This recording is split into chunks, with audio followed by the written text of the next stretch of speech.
There was a great thing that somebody said to me years ago, and I say it all the time. There's two ways to build the biggest building in town. You either just build the biggest building in town, or you spend all your time tearing everybody else's building down. And if there's anything on my last breath that I'm most proud of, is I'm out here just trying to build the biggest building. It would be the best if all 8 billion people had this mindset. You wouldn't have a single bad thing happen in society. If you actually cared about everybody else and didn't impose your own hurt on someone else. So where do we start? Because you would say parents maybe? Yeah, I think you start with even the conversation. We start with this fucking film.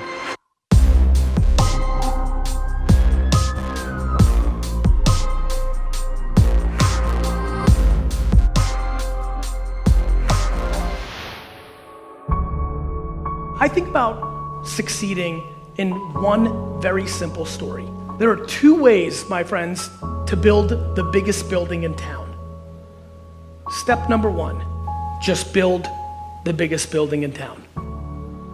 Step number two, build a decent sized building and then spend all your time trying to tear down everybody else's building around you down so you end up being the biggest building in town. My friend, 95% of people try to do number two. People that tear everyone else's building down are hurting inside and want other people to feel pain. Misery loves company. And are so insecure that they actually think that that $1 or that opportunity is like only available. They don't live in a world of abundance. I do think some people think like the rise of a population, like if Black lives matter more, that means my life matters less. And I think that's super wrong. That's why people are replying saying all lives matter. They don't get it. They think it's like a competition or there's space that Black lives are taking up. People hear Black privilege, and I've been watching how people have been acting, they think that comes at the cost of somebody who's white or Asian. That's crazy. This is not a black, white, girl, boy issue. This is a positive, negative issue. It's fucking stupid. Of course your life matters too.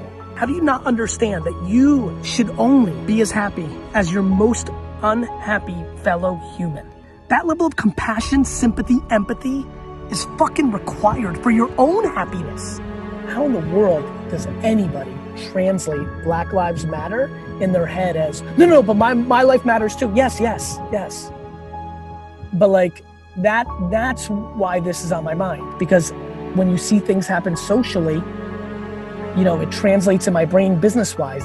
These are the same people that think when somebody else's store opens up that they're gonna lose. See, I think the problem is so many people want to win at somebody else's expense without understanding that there's so many variations of winning and every one of us has a totally different definition for it. And when my homie Travis from Uber and when my homie Chris Sacca becomes the best VC and goes on Shark Tank and they beat me, I'm the most pumped for them. They deserve it. And then I say, but it's not over yet. And that's who I am. Why do some people get mad? Because they're sad, because they're selfish. They care about themselves. But the question is, why do they care about themselves? They care about themselves because they're insecure and it's a protective mechanism. Most people that come along that have a lot of talent to amass attention and resources and wealth and power, a solid amount of them lack humility and like altruism but I think a lot of people were also lucky in having kindness and capability in them. They just weren't watching something that made them think that was the thing to do.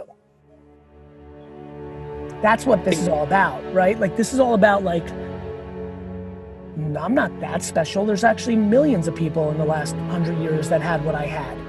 It's just, they grew up in societies and messaging that made them think differently.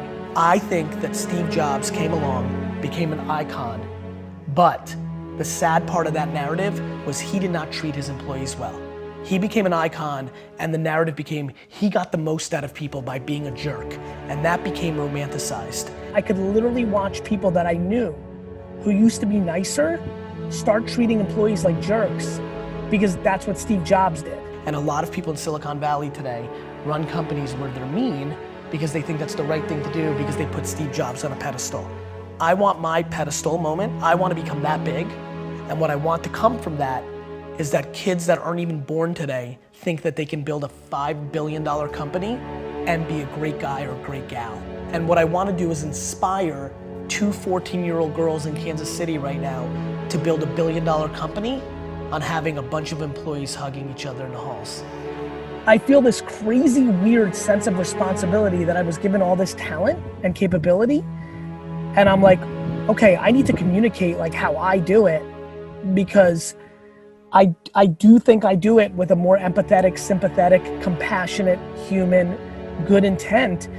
And like, I'd be lying if you ask me point blank, do I feel like I've already moved the collective entrepreneurial world a little bit, a hair towards it? I do, because I've just had hundreds and hundreds and hundreds and even thousands of entrepreneurs reach out to me and say, I'm a better person because of this or that. And I think the more successful I am, the more people will try to parrot that behavior. So I think positivity and good is practical advice to building an empire. And I want to be the poster child of the person that built the biggest, baddest empire and did it by being a good dude along the way. And that's the legacy I want to leave. Let me make it perfectly clear to you. The world is abundant. Nobody else is taking out of your pocket. Everybody who's watching this film right now, if you're good enough, nothing's gonna stop you.